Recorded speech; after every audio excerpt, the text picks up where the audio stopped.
Hello everyone, আজ আমি সেরেনদীপ্তি ইমপ্রেসের 7 ও 8 নম্বর episode explain করব। যারা আগের এপিসোড দেখোনি, ডেসক্রিপশনে লিংক দেওয়া আছে, দেখে নাও। এপিসোডের শুরুতে দেখি জুনো অসুস্থ হয়ে পড়ে। হংজু জিজ্ঞেস করে কি হয়েছে তার। জুনো বলে, আমি অসুস্থ ছিলাম আর এই জন্যই আমি তোমাকে ছেড়ে চলে গেছিলাম।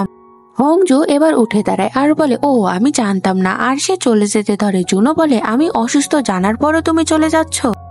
হংজু বলে, আমি প্রথমে জানতে চাইতাম তুমি আমাকে কেন ছেড়ে গেছো, ভাবছিলাম এসবে হয়তো আমার দোষ আছে, আর আমি নিজের দোষের জন্য কষ্ট পেতাম আর ভাবতাম কি করলাম এমন আমি যার কারণে তুমি ছেড়ে গেলে। এখন জানতে পারলাম আমি বিষয়টা, কিন্তু এখন আমার তোমার জন্য আমার মনে কোনো ফিলিংস নেই, আমি এখন অন্য একজনকে পছন্দ করি। এটা বলে হংজু সেখান থেকে চলে যায়। এদিকে দোসুন কাহুকে বলে সে কোরিয়া ছেড়ে যাবে না, গেলে কাহুকে সাথে নিয়ে যাবে। কাহু বলে, আমার ডিসিশন চেঞ্জ হবে না কখনো, আমি কোরিয়া ছেড়ে কখনো যাব না।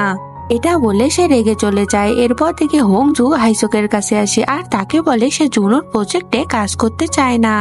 হাইসোক হংজুর কথা শুনে বলে, ঠিক আছে, আমি তো তোমাকে জোর করতে পারি না। এরপর সে হংজুতে স্ক্রিপ্ট দিয়ে বলে, এখানে এটারও কোনো কাজ নেই, তাই নিয়ে যাও। হংজু স্ক্রিপ্ট নিয়ে এসে ডাস্টবিনে ফেলে দেয়। এরপর সে এক জায়গায় খেতে আসে মন খারাপ করে, আর সে দেখে কাহু রাস্তার ওপারে। সে কাহুকে ওখানে থাকতে বলে দৌড়ে এসে কাহুকে জড়িয়ে ধরে আর বলে, তুমি এত দেরি করে আসলে কেন? এরপর তারা এনজয় করার জন্য কারাওকেতে যায় আর অনেক এনজয় করে সেখানে। এরপর তারা দুজনই একসাথে বাসায় আসে। হংজু বলে, আজ অনেক এনজয় করলাম। কাহু বলে, আমার স্যাড মুড ভালো হয়ে গেল। হংজু বলে, কেন, তোমার কি হয়েছে, তুমি স্যাড কেন? কাহু বলে, আমি জব ছেড়ে দিছি। এটা শুনে তো হংজু কাহুকে কিক মারে আর বলে, তুমি কি এসব আমার জন্য করছো? কাহু বলে, না তো, এটা আমার একান্ত ডিসিশন। হংজু বলে, তাহলে ঠিক আছে, আমি তোমার উপর বিশ্বাস করি, আমি জানি তুমি তোমার বেস্টটা দিবে। এরপর তারা দুজনই দুজনের রুমে যায়। এরপর দেখি হংজু তার রুমে এসে জুনোর সব নোবেল বের করে রাস্তায় ট্র্যাশের জায়গায় রেখে রুমে যায়। পরদিন হংজু কাহু একসাথে হাত ধরে কাজে যাচ্ছিল আর তখনই সেখানে দোসুন আসে। কাহু দোসুনকে দেখে মা বলে ডাকে। হংজু বুঝে যায় এটা কাঙুর মা। সে দোসুনকে হ্যালো বলে। দোসুন বলে, আমার ছেলে কোরিয়ার কিছুই চিন্ত না, তুমি ওকে করিয়েছো শুনলাম, এজন্য তোমাকে ধন্যবাদ। হংজু বলে, এরপর সে কাঙুর হাত ছেড়ে চলে যেতে ধরে, কিন্তু তখনই কাঙু হংজুর হাত ধরে আর দোসুনকে বলে, হংজু আমার গার্লফ্রেন্ড হয়। দোসুন তো এটা শুনে অতটা পাত্তা দেয় না আর হংজুকে বলে, আমি আমার ছেলের সাথে কিছু কথা বলতে পারি, তুমি একটু প্রাইভেসি দিবে? এটা শুনে হংজু সেখান থেকে চলে যায়। এরপর দোসুন কাঙুর সাথে বাসা আসে।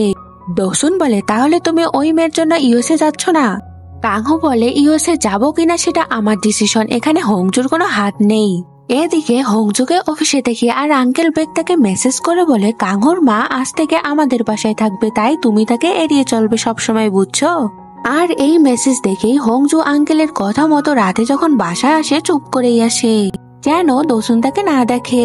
পরদিন কাহুকে দেখে কোনো কাজ না থাকায় সে সংপিলের রেস্টুরেন্টে আসে খেতে, কিন্তু কিছু কাস্টমার মেয়ে মনে করে কাহু এখানে কাজ করে, তাই তারা কাহুকে অর্ডার করে।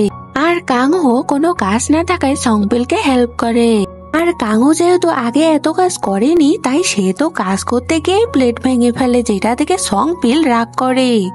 এরপর দেখি অফিস এসে দোসুন এমপ্লয়ীদের সাথে বাজে বিহেভ করে। আঙ্কেল বেগ বলে, তুমি কাহুকে কন্ট্রোল করতে পারছো না, এজন্য তার রাগ এদের উপর মেটাচ্ছ। দোসুন বলে, না তো, আমার রাগ কাঙ্গুর উপরে না, আমার রাগ তো হংজুর উপরে। এরপর দেখি কাজ শেষে হংজু বাসা আসে আর কাহুকে কল করছিল, কিন্তু তখনই সে দেখে জুনোকে দেওয়া তার লেটার কেউ উপর থেকে ফেলতেছে। আর সে দেখে এটা জুনোই তার রুমের সামনে বসে তার লেটার নিচে ফেলতেছে। হংজু তার কাছে এসে বলে, তুমি এসব এখানে ফেলছো কেন, আর এখানে এসেছই বা কেন? জুনো বলে, এগুলো তোমার লেখা লেটার, আমি এগুলো কোথাও পড়াতে পারছি না, না ফেলতে পারছি, তাই তোমার কাছে এসব নিয়ে আসলাম, আর এখন আমি নিজেই তোমার সাথে ব্রেকআপ করতে চাই। এদিকে দেখতে পাই দোসুনও বাসা আসছিল আর সে জুনোর ফেলা একটা লেটার পায়, আর সে হংজুকে জুনোর সাথে দেখেও ফেলে। এদিকে হংজু জুনোকে বলে, হ্যাঁ ঠিক ডিসিশন নিয়েছো, আমাকে ভুলে যাও, প্রথম প্রথম হয়তো কষ্ট হবে, যেরকমটা আমার ঠিক হয়েছিল, কিন্তু পরে সব ঠিক হবে, ঠিক যেমনটা আমি এখন আবার প্রেমে পড়েছি, তুমিও কোনো না কোনো একদিন চেঞ্জ হয়ে যাবে। জুনো বলে, ঠিক আছে, দেখা যাক। এরপর সে চলে যায় আর এরপর হংজু লেটার কুড়াতে নিচে আসে আর তখন দোসুন তার সামনে আসে। এদিকে দেখি কাংহু হাইজি সংপিলের রেস্টুরেন্টে খাবার নিয়ে হংজুর জন্য ওয়েট করছিল, কারণ তখন সেখানে হংজুর আসার কথা ছিল। হংজু না আসাতে কাংহু হংজুকে কল করার জন্য বাইরে যায়। তখন সংপিল হাইজিকে বলে, হাইজি, তুমি শুনছো? হংজু আর বসকে বলে দিয়েছে সে জুনোর সাথে কাজ করতে পারবে না। আর এই কথা কাঙুকে বলতে বারণ করছে, কারণ কাঙু জব সেরেছে। আর এটা কাঙু দরজা থেকে শুনে ফেলে আর কিছুটা মন খারাপ করে বলে, আমি হংজুকে আনতে যাচ্ছি। এর পরের সিনে দেখি হংজুকে দোসুন বাসায় আনে আর বলে, আমি এখানে কাঙুকে নিতে এসেছি, তাই তুমি কাঙুকে যেতে দাও। হংজু বলে, কাঙুকে তো আমি আটকে রাখিনি, এটা ওর ডিসিশন একমাত্র। ওই আমাকে প্রথম প্রপোজ করছে, আমার কেয়ার করছে আর আমাকে কিস করছে প্রথমে। দোসুন বলে, কাঙু তো এরকমই, সে এরকম কত মেয়ের সাথে ইউএসএতে করছে আর ছেড়ে দিয়েছে। হংজু এসবে পাত্তা দেয় না দোসুনের সামনে, কিন্তু সে মনে মনে ঠিকই কষ্ট পায়। এরপর সে সেখান থেকে চলে আসে। এদিকে কাঙু বাসা আসে আর নিচে জুনোর একটা লেটার পায়, যেখানে হংজু লিখেছিল, আমি সবসময় জুনোকে ভালোবাসবো। এরপর কাঙু হংজুর কাছে আসে আর বলে, তুমি আসলে না কেন ডিনারে? হংজু বলে, সত্যি তুমি এরকম মেয়েদের সাথে করতে, সবার সাথে এনজয় করতে আমার মতো? কাঙু বলে, তোমার কি আমার মায়ের সাথে দেখা হয়েছে আর তুমি কি এসব বিশ্বাস করছো? তুমি কি এসব বিশ্বাস করলে আর আমাকে একটুও কি বিশ্বাস করো না? সেরকম হলে তো আমিও তোমাকে বিশ্বাস করতে পারবো না, কারণ তুমিও তো জুনোর ব্যাপারে আমাকে বলনি। হংজু বলে, জুনোর সাথে আমার আগেই ব্রেকআপ হয়েছে আর সে আমাকে ছেড়ে গেছে, এটা তুমি জানো, আর আমি তোমাকে কিভাবেই এখন বিশ্বাস করব যে তুমি আমাকে ছেড়ে যাবে না? এটা বলে সে আপসেট হয়ে রুমে চলে আসে। পরদিন হংজুকে দেখি ওপক স্কুলের সামনে আসে আর তার আর কাঙুর সেখানের মেমোরিজ ভাবতে থাকে। আর সেই সময় সেখানে হাইজি আসে আর বলে, তুমি এখানে দাঁড়িয়ে আছো কেন আর মন খারাপ কেন? হংজু বলে, আমার আর কাঙুর ঝগড়া হয়েছে। হাইজি বলে, ওসব হয়েই থাকে, বাদ দাও, চলো খেতে চাই। এদিকে সংফিলও কাঙুর কাছে আসে তার সাথে দেখা করার জন্য। এদিকে হংজু হাইজিকে দোসুনের সব কথা বলে। হাইজি এসব শুনে হাসে আর বলে, তুমি এজন্য কাঙুর সাথে ঝগড়া করছো? পাগল নাকি তুমি? হংজু বলে, হ্যাঁ আমি ভুল করেছি, আমি এখন বুঝতে পারছি। এদিকে কাঙু ও সম্পিলকে সব বলে। সম্পিল বলে, আমাকে একবার হংজু বলেছিল তাকে নাকি সবাই ছেড়ে যায়, আর এরকম স্বপ্ন সে প্রতিনিয়ত দেখতে থাকে, আর সে চায় সবাই যেন তাকে বাই বলে চলে যায়, কারণ অন্তত সে তাদের জন্য আর ওয়েট করবে না। আর কাঙুর মনে পড়ে যতবার তার হংজুর সাথে দেখা হয়েছে ততবার যাওয়ার সময় হংজু তাকে বাই বলেছে।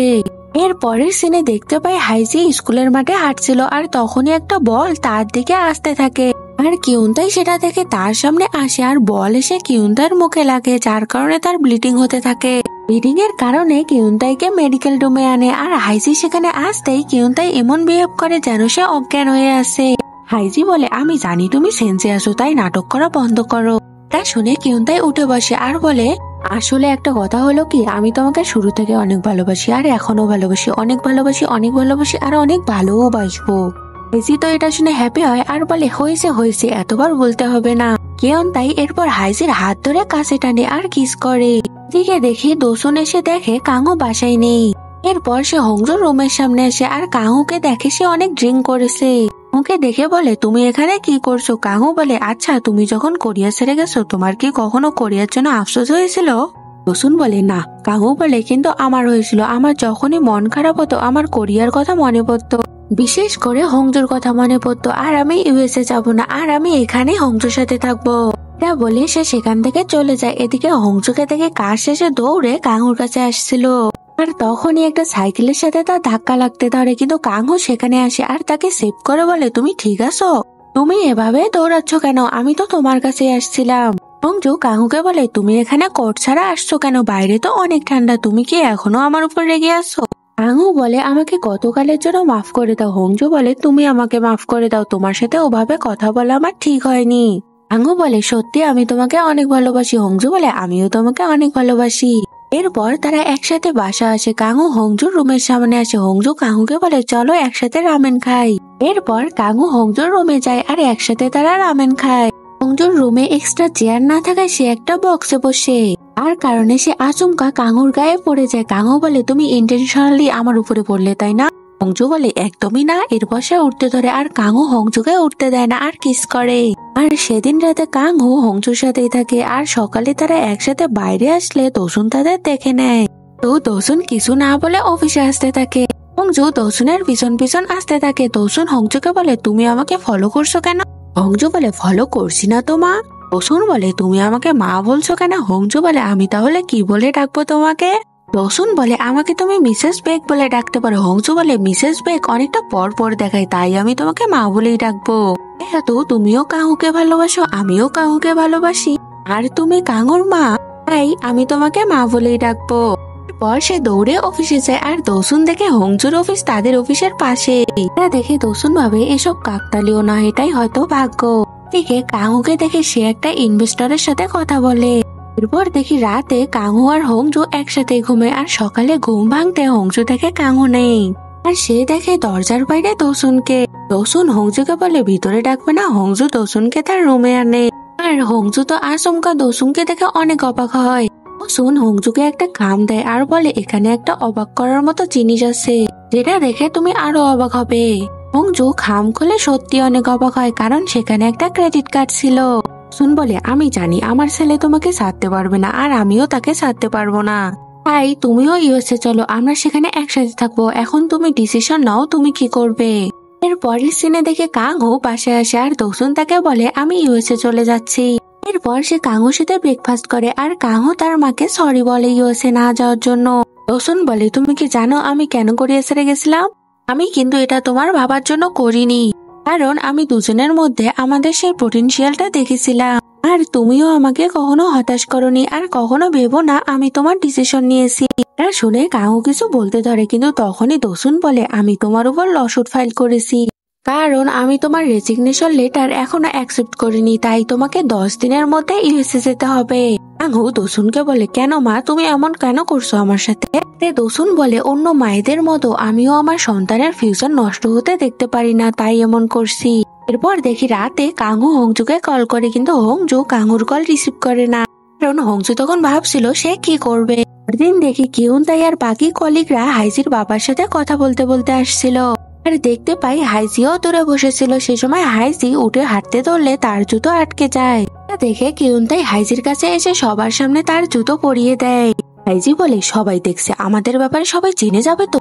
এটা শুনে কিউনতাই বলে আমি আর কিছু লুকাতে চাই না, আমি সবাইকে বলতে চাই। এরপর সে বকনাম সহ সবাইকে তাদের সম্পর্কের কথা বলে দেয়। বকনাম তো এটা শুনে খুশি হয় আর কিউনতাইকে জামাই বলে ডাকে। এতে কিউনতাই খুশি হয়ে হাইজিকে কোলে তুলে সেখান থেকে নিয়ে যায়। এর পরের সিনে দেখি হংজু আর কাঙু তাদের স্কুলে আসে আর আগের সব জায়গা ঘুরে দেখে। হংজু কাঙুকে ইউএসএ যেতে বলে কিন্তু কাঙু এতে বলে সে যেতে পারবে না কোথাও হংজুকে ছাড়া। হংজু তো এতে ইমোশনাল হয়ে বলে আমিও তোমাকে ছাড়া থাকতে পারবো না। কাঙু সব বুঝতে পেরে বলে আমি জানি আর তুমিও যেতে পারবে না কারণ তোমার অনেক কিছু এই কোরিয়ায় আছে। এরপর সে জুনোর সেই নোবেল দিয়ে বলে এই নোবেলের সাথে আমাদের অনেক কিছু মেমোরিজ আছে, তাই তুমি আমার হয়ে সব পূরণ করো আর আমি আবার ফিরে আসবো যখন আসবো আর আমি তোমাকে ছেড়ে কোথাও যাব না। এটা বলে সে হংজুকে জড়িয়ে ধরে। এরপর থেকে তারা কয়েকদিন তাদের লাইফে অনেক এনজয় করে, একসাথে খায়, ক্রিসমাস ট্রি মেক করে, মুভি দেখে আর অনেক হ্যাপি থাকে। এর পরের সিনে দেখে হাইজি হংজুর বাসায় আসে আর হংজুর কাছে জানতে চায় কেন সে ইউএসএ যাচ্ছে না। এতে হংজু জানায় আমি এখান থেকে গেলে আমার কোম্পানি পিটার পেইনের অনেক বড় ক্ষতি হবে, আমি আর তোমার সাথে হ্যাং আউটও করতে পারবো না, হংপিলকেও হেল্প করতে পারবো না, তাছাড়া আমি কোরিয়া ছেড়ে যেতে চাই না। এরপর দেখে কাঙু সবার জন্য ডিনার অ্যারেঞ্জ করে কিন্তু সেখানে হংজু কাজের চাপের জন্য আসতে পারে না। দিকে দেখি হাইসোগ আর আঙ্কেল বেকের মধ্যে সব মান অভিমান শেষ হয়ে যায় আর তারা এক হয়ে যায়। এর পরের সিনে দেখি কাঙু ইউএসএ যাওয়ার জন্য সকালে বের হয় কিন্তু হংজু তখনও আসে না কাজের জন্য। এরপর দেখি কাঙু এয়ারপোর্টে যাওয়ার পর এয়ারপোর্টে মন খারাপ করে বসেছিল আর তখনই একটা মেয়ে আসে সেখানে, এটা আর কেউ না হংজুই ছিল। হংজু বলে অবাক হয়ে গেলে তাই না, আমার কাছে অনেক সময় আছে তাই ভাবলাম তোমার সাথে কয়েকদিন ইউএসএ গিয়ে থেকে আসি। এটা শুনে কাঙু হংজুকে জড়িয়ে ধরে আর তাকে কিস করে। এরপর আমাদের 10 বছর আগে সিন দেখানো হয় যেখানে হংজু কানে ইয়ারফোন দিয়ে গান শুনতে শুনতে আসছিল আর তখন একটা সাইকেল তার দিকে আসতে ধরে। হংজু সেটা দেখে না কিন্তু তখন কাঙু সেদিক দিয়ে আসাতে দেখে ফেলে। হংজুকে সেভ করে কিন্তু সাইকেল তার পায়ের উপর দিয়ে যাওয়ায় তার পায়ে ইনজুর্ড হয়। কিন্তু তখনও হংজু আর কাঙু কেউ একে অপরকে ভালোভাবে দেখে না, যার কারণে চিনতেও পারে না। আর এরপরে আমাদের বাসের ওই সিন দেখানো হয় আর বুঝতে পারে সেদিন হংজুর কারণে কাঙুর পা ইনজুর্ড হয়েছিল আর বাসে তাদের আবার একসাথে দেখানো হয়। আর এর পরের কাহিনী তো তোমরা সবাই জানো। আর আমাদের সিরিজে জানানো হয় যে লাইফে কিছু ঘটনা সবসময় কাকতালীয় হয় না, হতে পারে এর মধ্যে ভাগ্যের কোনো যোগসূত্র আছে। এরপর আমাদের বর্তমান সিনে দেখানো হয় হংজু কাঙুর সাথে প্ল্যান করছে ইউএসএ যাওয়ার পর সে কি করবে। আর এখানে হ্যাপি এন্ডিং দিয়ে সুন্দর এই সিরিজ শেষ হয়ে যায়। তারপর বলো কার কেমন লাগলো। ভালো লাগলে লাইক কমেন্ট করো। আজকের মতো এখানেই, দেখা হবে অন্য কোনো নতুন গল্পে। ততক্ষণ সবাই ভালো থেকো।